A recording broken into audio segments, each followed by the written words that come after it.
My dear viewers, வீடியோக்குள்ள பார்த்துக்கு முன்னாடி ஒரு முக்கியமான விஷயத்த உங்ககிட்ட நான் சொல்லணும் மை டியர் வியூவர்ஸ். என்ன அப்படின்னு சொல்லிட்டு பார்த்தோம்னா, நம்மளாம் இந்தியர்கள் அப்படின்னு சொல்றதுக்கே ஒரு அசிங்கப்படக்கூடிய ஒரு நிலைமையை நோக்கி தான் நம்ம நாடு அப்படின்றது போயிட்டு இருக்கு.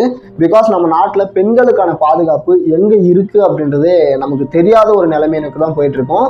பிகாஸ் நம்ம நியூஸ் சேனலை ஓப்பன் பண்ணாலே தினமும் நமக்கு வரக்கூடிய நியூஸ் என்னவா இருக்கும் அப்படின்னு சொல்லிட்டு பார்த்தோம்னா, அங்கே அந்த பொண்ணு ரேப் பண்ணிட்டாங்க, இங்கே ஸ்கூல் பொண்ணுக்கு செக்ஷுவல் டார்ச்சர் கொடுத்துருக்காங்க, அங்கே ஸ்கூல் பொண்ணுக்கு டீச்சரே பான் வீடியோ காட்டுறாங்க, இங்க டாக்டரை ரேப் பண்ணி கேங் ரேப் பண்ணி கொண்டுட்டாங்க அப்படின்னு சொல்லிட்டு பலவிதமான நியூஸ்கள் பெண்களுக்கு எதிரான ஒரு நியூஸ்களை தான் நம்ம பார்த்துட்டு இருக்கோம்.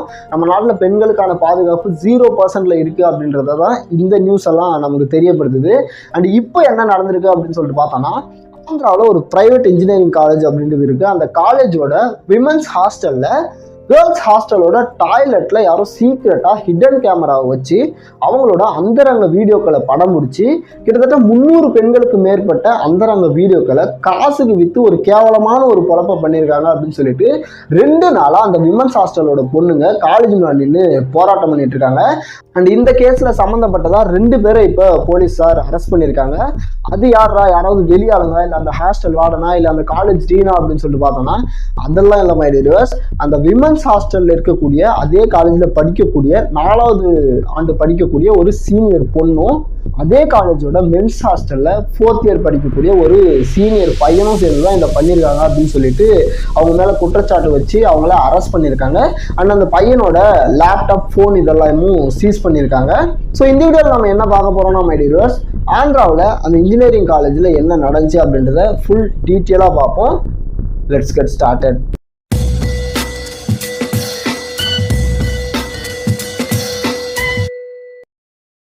மை டியர் வியூவர்ஸ், ரீசெண்டாக நம்ம இந்தியாவில் பெண்களுக்கு எதிரான பாலியல் அத்துமீறல்கள் அப்படின்றது அதிகமாக நம்ம கேள்விப்பட்டிருப்போம். நம்ம சேனல்லே கூட ஒரு 2-3 வீடியோ போட்டிருக்கோம். ரீசெண்டாக மகாராஷ்டிராவில் 3 வயசு 4 வயசு படிக்கக்கூடிய கிண்டர் கார்டனில் இருக்கக்கூடிய 2 குழந்தைங்களுக்கு பாலியல் அத்துமீறலாக இருக்கட்டும், இல்லாட்டி கிருஷ்ணகிரியில் 12 வயசு ஆகக்கூடிய 13 பொண்ணுங்களை அந்த ஸ்கூலோட NCC மாஸ்டரை ரேப் பண்ண கேஸாக இருக்கட்டும், இல்லாட்டி நம்ம கொல்கத்தா மர்டர் கேஸாக இருக்கட்டும், இல்லாட்டி திருச்செங்கோட்டில் வீட்டில் சிவனேன்னு இருந்த 45 வயசு அம்மாவாக இருக்கட்டும்.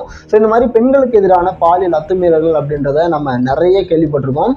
அந்த வயசில் இப்போ என்ன நடந்திருக்கு அப்படின்னு சொல்லிட்டு பார்த்தோம்னா, ஆந்திராவில் கிருஷ்ணா டிஸ்ட்ரிக்ட்ல சேஷாத்ரி ராவோ குட்லவல்லேரு அப்படின்னு சொல்லப்படுற ஒரு தனியார் இன்ஜினியரிங் காலேஜ்ன்றது இருக்கு. ரொம்பவே பெரிய காலேஜ், ரொம்பவே ஃபேமஸான காலேஜ் அப்படின்னு சொல்லிட்டு சொல்றாங்க. அண்ட் இந்த காலேஜில் ஆண்களுக்கு தனியாக ஹாஸ்டல் வசதி, பெண்களுக்கு தனியாக ஹாஸ்டல் வசதின்னு சொல்லிட்டு நல்ல சொஃபஸ்டிகேட்டடான காலேஜ் அப்படின்னு சொல்றாங்க. ப்ரமோட் பண்ணுறோன்னு நினச்சிடாதீங்க. என்ன நடந்துச்சு அப்படின்னு சொல்லிட்டு பார்த்தோம்னா, இந்த காலேஜோட விமன்ஸ் ஹாஸ்டலில் வெளியூர்லேருந்து வந்து நிறைய பெண்கள் தங்கி படிக்கிறாங்க அப்படின்னு சொல்லிட்டு சொல்கிறாங்க. ஸோ அப்படி வெளியூர்லேருந்து வந்து ஹாஸ்டலில் தங்கி படிக்கக்கூடிய பெண்களில் சில பேர் கடந்த வியாழக்கிழமை ஒரு குரூப் ஆஃப் பெண்கள் அந்த காலேஜோட ஹாஸ்டலில் வழக்கம் போல் ஈவினிங் ஒரு 6:30-7 மணி வாக்கில் டாய்லெட்டுக்கு போயிருக்காங்க. அப்படி போன இடத்துல அவங்க ஒரு வித்தியாசமான ஒரு பொருளை நோட் பண்ணியிருக்காங்க. என்னடான்னு சொல்லிட்டு செக் பண்ணி பார்த்தா அது ஒரு ஹிடன் கேமரா அண்ட் ஆக்டிவ்ல இருக்கக்கூடிய ஹிடன் கேமரா. பதறி போன அந்த பெண்கள் ஹாஸ்டல் டீன் கிட்ட போய் இதை பற்றி கம்ப்ளைண்ட் பண்ணியிருக்காங்க. அண்ட் இந்த கேமராவை பற்றி அவங்க கம்ப்ளைண்ட் பண்ணது 1 வீக் பிஃபோரே கம்ப்ளைண்ட் பண்ணிட்டாங்க அப்படின்னு சொல்லி சொன்னாங்க. பட் அதை பற்றின எந்த ஆக்ஷனுமே எடுக்காததுனால வியாழக்கிழமை நைட்டு 7 மணிக்கு அத்தனை பெண்களும் ஒரு 100கணக்கான பெண்கள் சேர்ந்துக்கின்னு அந்த காலேஜோட முன்னாடி வந்து போராட்டம் பண்ண ஆரம்பிச்சிட்டாங்க. எங்களுக்கு ஜஸ்டிஸ் வேணும் அப்படின்னு சொல்லிட்டு. பிகாஸ் கிட்டத்தட்ட ஒரு 300க்கும் மேற்பட்ட பெண்களோட அந்தரங்க வீடியோக்கள் அப்படின்றது வெளிவந்திருக்கு. அதை வந்து மற்றவங்களுக்கு செல் பண்ணி காசு பார்த்துட்டு இருக்காங்க அப்படின்னு சொல்லிட்டு ஒரு அலிகேஷனையும் வச்சு 2 பேர் மேலே அவங்க குற்றச்சாட்டையும் வைக்கிறாங்க. அந்த 2 பேரும் யாரா அப்படின்னு சொல்லிட்டு பார்த்தோம்னா, அவங்க கூட படிக்கக்கூடிய சக மாணவர்கள் அண்ட் அந்த பெண்களோட சீனியர்ஸ். 29ஆவது நைட்டு ஆரம்பித்த இந்த பெண்களோட போராட்டமானது அடுத்த நாள் காலையில் தான், அதாவது 30ஆம் தேதி காலையில் தான் நியூஸ் சேனலில் சோஷியல் மீடியாவிலலாம் மிகப்பெரிய பேசும் பொருளாகுது. ரீசெண்டாக கொல்கத்தா மர்டர் கேஸ் இன்னும் முடியாத இருக்கக்கூடிய சமயத்தில் அதுக்கான போராட்டங்களே பல இடங்களில் நடந்துட்டு இருக்கும்போது இப்படி ஆந்திராவிலும் பெண்களுக்கு எதிராக ஒரு அநீதி நடந்துருச்சு அப்படின்றது ரொம்ப சீக்கிரமாகவே இந்தியா முழுக்க மிகப்பெரிய பேசும் பொருளாக மாறுது. அண்ட் ஆந்திராவோட சீஃப் மினிஸ்டர் சந்திரபாபு நாயுடுவே டைரக்டாக இந்த கேஸில் ஆக்ஷனில் இறங்கியிருக்காரு. அவரோட உத்தரவின் பேரில் கிருஷ்ணா டிஸ்ட்ரிக்டோட SP கங்காதர் ராவும் அந்த ஊரோட SI சத்யநாராயணாவும் அவங்க டீமை கூப்பிட்டுக்கிட்டு உடனடியாக ஆன் த ஸ்பாட்டுக்கு போயிருக்காங்க.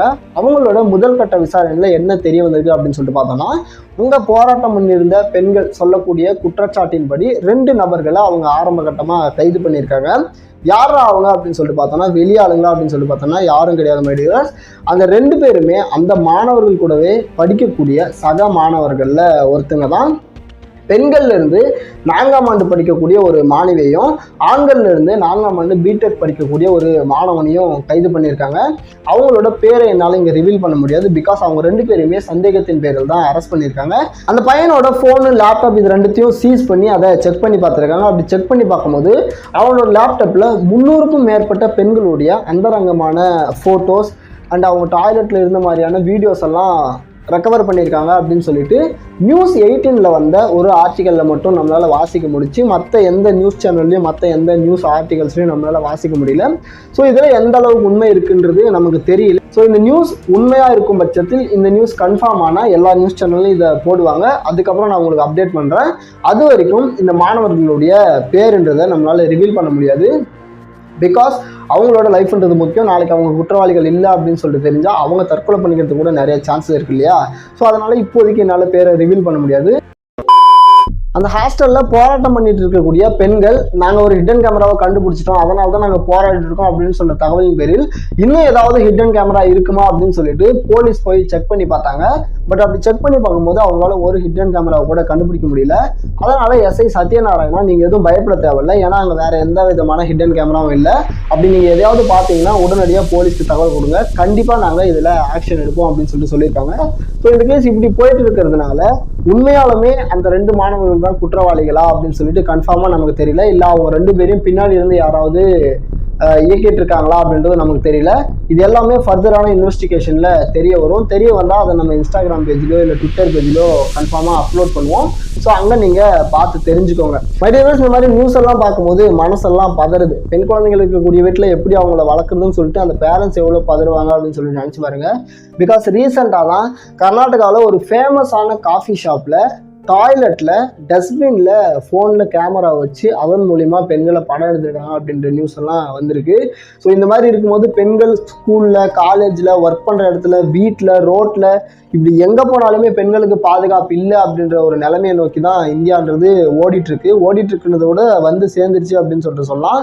ஸோ இந்தியா பல நாடுகளுக்கு முன்னுதாரணமாக இருக்குது அப்படின்றாங்க. பட் எதில் முன்னுதாரணமாக இருக்குது அப்படின்றத யாராலையும் சொல்ல முடியல. இந்த மாதிரி பெண்களுக்கு எதிரான நடக்கக்கூடிய குற்றங்கள்ல தான் முன்னுதாரணமாக இருக்குது அப்படின்னு சொல்லிட்டு நினைக்கிறேன். ஸோ இந்த நிலைமெல்லாம் ரொம்பவே சீக்கிரமாக மாறணும் அப்படின்னு சொல்லிட்டு எல்லாரும் நம்புவோம். கண்டிப்பாக மாறும்னு சொல்லிட்டு நம்புவோம்.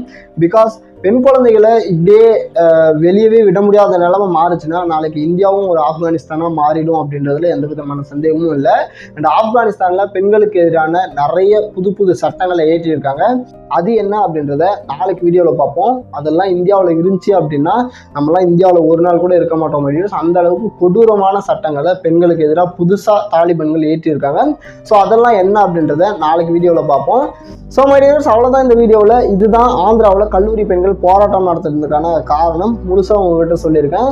ஸோ மறுபடியும் நாளைக்கு அந்த ஆப்கானிஸ்தான் வீடியோவோட மீட் பண்ணுவோம். Tata, bye bye.